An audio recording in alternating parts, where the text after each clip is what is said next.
Hey everyone, it's Jeannie from A1 Vacuum and Sewing. I'm in the process of stitching out Midnight Delivery, which is the newest Thomas Kincaid OESD tiling scene.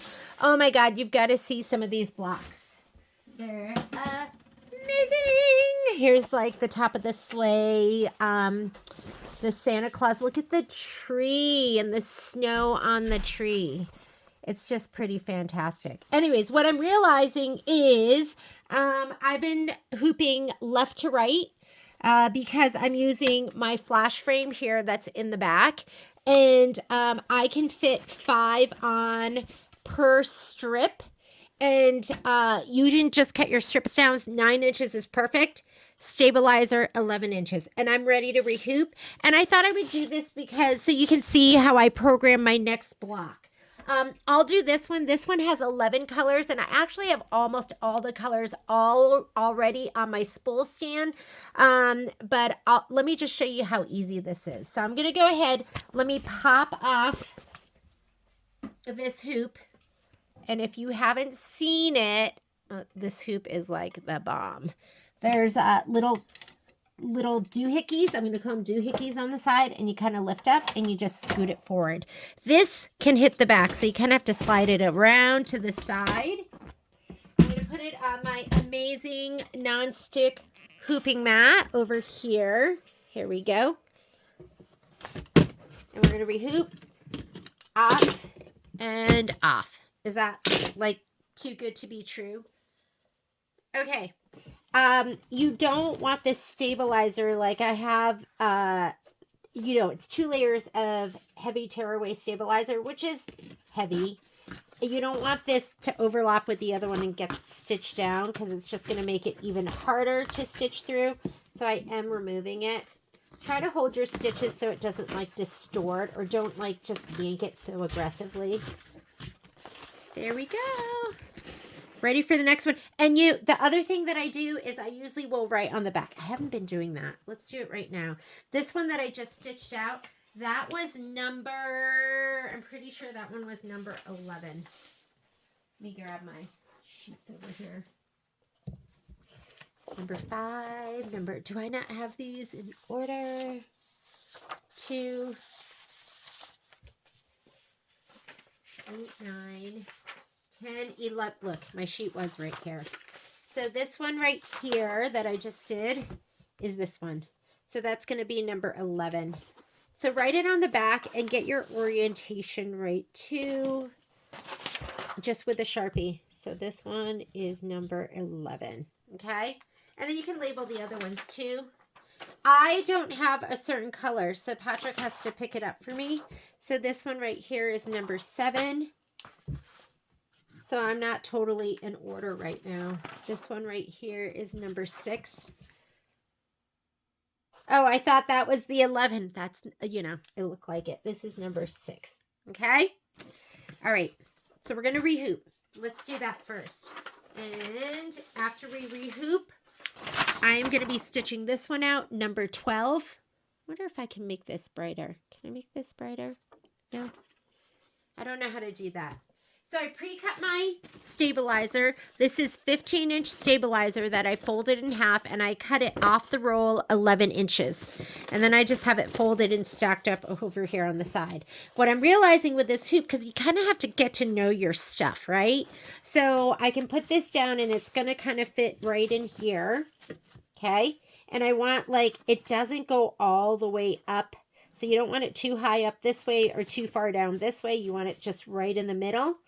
And I'm just going to hold it there. And then this fabric, I'm going to run it this way. And this, I think, is 9 inches. I'm just going to put it right under here. And it goes almost to the top. And this is like kind of perfect if the very edge of it is right in here, because you need 1/2 inch from there and 1/2 inch from the new one that you're going to be embroidering, and that should be fine. And remember, I just ran my shape flex down the center, so you don't want this too high or too low either, because you want that extra support. And I like to put on 2 magnets on one side. Then I pull this kind of taut, not tight, taut, and we are hooped. Is that just amazing? Okay, I'm going to slide the hoop on. Do you want to see it from this angle? What do you think? Probably not. Let's get it from this angle. You'll get another view. And then we're going to program for the next hooping. And I'm just letting, I haven't had any trouble with the fabric getting turned under. I am using my extension table as well. I'm going to scoot it back here. This little hole aligns with this little nub sticking out. And just push it back. There. Am I on both sides? Yeah, I'm on both sides. That's how easy it is to click on that hoop, and that's what it looks like. All right, let's load our design, and I'm going to show you how to program. Some of you are new. Some of you, like, I never had a class when I bought my multi-needle, and I didn't even know I could program stuff. So I'm going to go home to clear my screen. Remember, I am somebody who uses manual color sequencing, which on my machine is manual color sequencing. I like that on. So for me, that's how I use it. If you don't turn it on, you're not going to have this button. This is the button that I use that shows the 3 spools kind of staircasing down. So let's go home. And then we're going to go to USB midnight delivery. And I'm going to do number 12 next. Okay. So here's number 12. You can either arrow up like this, or you can touch right here in your little sidebar. So here's number 12. I'm going to set it. That's not going to fit, so you have to rotate. I've been rotating everything 1 click to the right, so it's upright. So this is your main edit screen. We just did the rotate. I'm not editing anything else, so I'm going to hit end edit. It's going to take me to the next screen. This screen is where you have your color sequencing button right there. So I'm going to touch that. I think you can magic wand in your stitch out screen. I think the most important thing to add in here are your pauses, the hand pauses. And I usually will program my first 10 colors. And then on color number 11, I put a pause so I can program my next colors. But I usually do that in the screen from which I stitch out, and I just magic wand it. The other thing you have to do in this screen is put the pause on the very last color. You can't add arbitrary pauses in the screen from which you stitch out. Here I can just put the pauses in wherever I want them, but you can't do that when we get to the other screen. So this is going to be easy as pie. And these are the colors up here that I used for my last stitch out. So they're already up there. They might not be where the machine wants to send them though. So I'm going to put this like this, and maybe you can kind of see a little bit of both, right? All right. And I don't know if you can see this, but let me do this. But you see how you can see the numbers, and I don't have to go over there. So you can kind of see the numbers on the top, and that's why I write them. And I write them in 3 spots because you don't know where this spool is going to be sitting. So I want to be able to see that. Let me go back to my one. Okay. So right now it's saying that what they want on the number 1 needle is color 138. And guess what? I do have 138 there. So I'm just going to leave 1 and 1. And then 5374. My 5374 is not on needle 2. It's all the way. Oh, can you even see that? It was all the way over on needle number 9. So here's my 5374. So it's not on needle 2, but I've got to touch needle 2, and I'm going to say I'm sending it to number 9 instead. Do you see here? And that's where my 5374 is.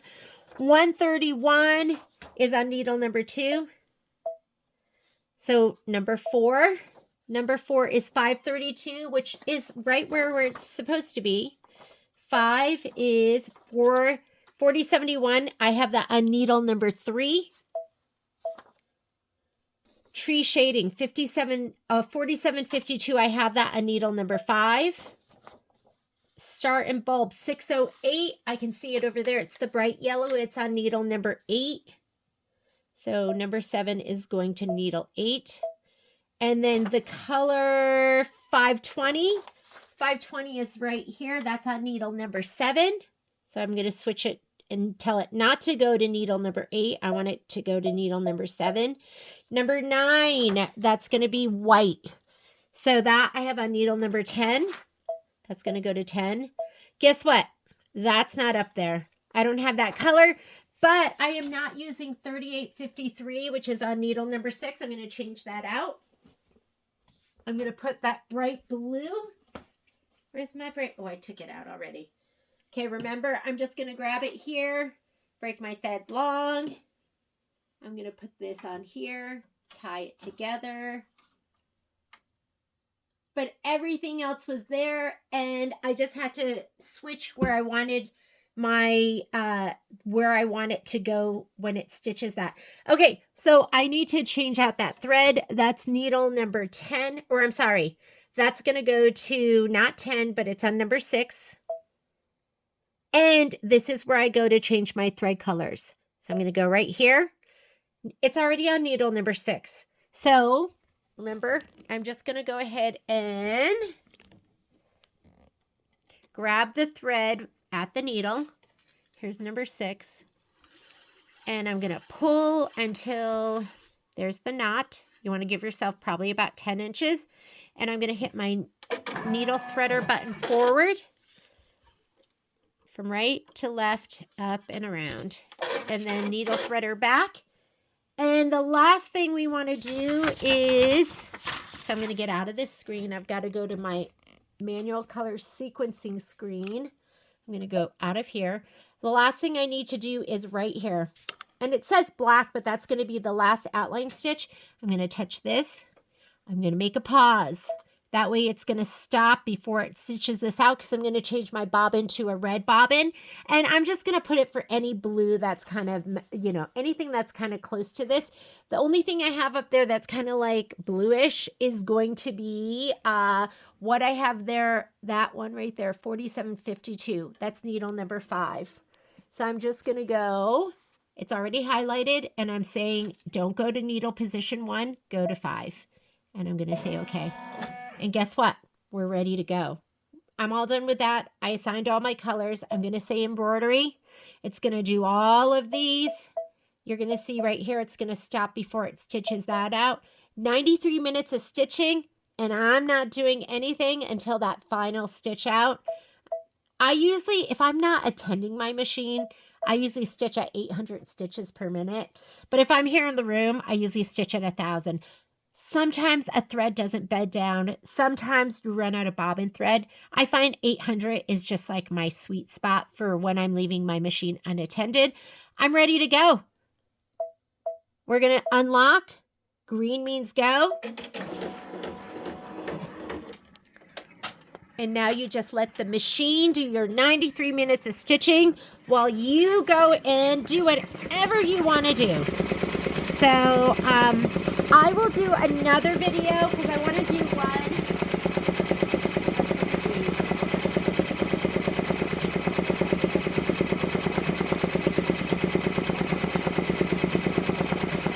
I want to do one where we have a lot of color changes. So let's see which one. Like maybe for instance, do we have anything more than 20?